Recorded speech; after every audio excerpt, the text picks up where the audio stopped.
ධර්ම දේශනාවලට වඩිනකොට මිනිස්සු ඉස්සරලා මහන්නේ ගාන කීයද කියලා. අපි බුද්ධ ශ්‍රාවකයෝ මේ බණ කියන්න පටන් අරගෙන දැන් අවුරුදු 10ක් විතර. බුද්ධ පුත්‍රයෙක් විදිහට ඕන තරම් බස්වල ගිහිල්ලා බණ කියලා තියෙනවා. කාට පිං සිද්ධ වෙන්නද? අම්මටයි තාත්තටයි පිං සිද්ධ වෙන්න. අම්මගේ තාත්තගේ ලේධාඩිය කඳුළු කිරිවල ණය ගෙවන්ට වෙන්නේ කොහොමද? ධර්මයෙන් කුසලයෙන් විතරයි. කවදාවත් මේ ජීවිතේ දහස් ගාණක් මිනිස්සුන්ට බණ කියලා ඇති. එක රුපියලක්වත් අරගෙන නෙමෙයි. මිනිස්සු ඔය වඳින අත් දෙකෙන්මයි බෙල්ල මිරිකන්නේ. කම්පාවෙන්ට නරකයි. අර මතකද පොඩි කාලේ අහලත් ඇති. එක පොකුණක් තියෙනවා වතුර හිඳිච්ච. පොකුණේ ඉබ්බොත් ඉන්නවා, මාළුත් ඉන්නවා, කොක්කුත් ඉන්නවනේ. වතුර හිඳුනට පස්සේ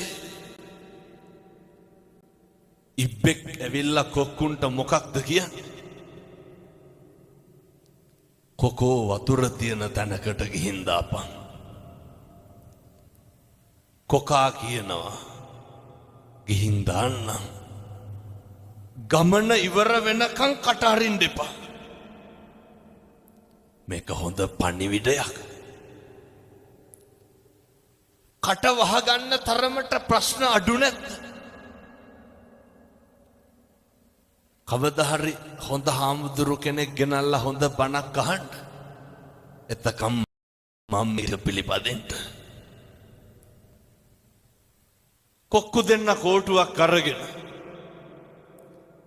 දෙපැත්තෙන් හපා ගන්න. ඉබ්බට කියනවා මැත්තෙන් හපා ගනි. උඩින් යනවා. හැතැම්මක් විතර යනකොට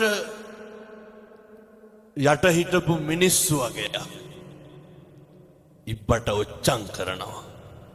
ඉබ්බෙක් උඩින් යනවා කියලා. අපිට කොච්චර ඔච්චම් කරලා තියෙනවද මිනිස්සු? මෙහෙම දේශනා කරන්න හේතුව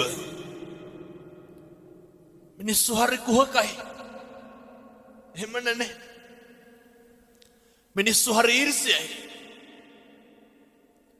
මිනිස්සු කැමති නෑ පින්නතුනේ අපේ දරුවෙක් විභාගයකින්වත් පාස් වෙනවට කැමති නෑ. හරියට පද හදනවා. ඔය ඇත්තන්ගේ පැතිවල එහෙම නැතුව ඇති. මම කියන්නේ බොහෝ පැතිවල එහෙමයි. මිනිස්සු හරියට ගතු කියනවා. සමහර විට මේ අම්මලාට මතක් වෙනවත් ඇති අපේ ගමේ අහවලා වාගේ කියලා. මිනිස්සු එහෙමයි. මිනිස්සු කවදාවත් සතුටු නෑ අපිට හරියනවට. හරි කැමති වරදිනවනම්. ඉබ්බටත් ඕක උනේ. ඉබ්බ යනකොට මිනිස්සු ඔච්චම් කරා. ඉබ්බ මොකද කළේ? අර මිනිස්සුන්ට බැන්නා. බනිනකොට ඉබ්බ වැටිලා මැරුණා. අපි මොකද කරන්නේ? කියමු බලන්න. ඔය ජීවිතේ කේන්ති ගියා නම් කවදා හරි කේන්ති ගියේ. පින්නතුනි මම මේ හරි කරුණාවෙන් දේශනා කරන්නේ. එක වචනයක්වත් අහක නම් දාන්න එපා.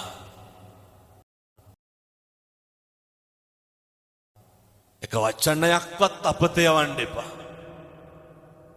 මේ පින්නතුන් ජීවිතේ කේන්ති ගත්තනම් කේන්ති ගත්තේ කවුරු හින්දාද? කවදාවත් මේ අම්මලාට තාත්තලාට ගෙදර දවල්ට බත් කාලා ඉඳගෙන ඉන්නකොට ඔය කේන්ති ගිහින් තියනවද? නිකන් ඉන්නකොට නෑ. ඉබ්බට කේන්තිගේ කවුරු හින්දද? අර කොහෙවත් යන මිනිස්සු හින්දා. අපිට කේන්ති කියන්නේ ඇයි? කොහෙවත් යන මිනිස්සු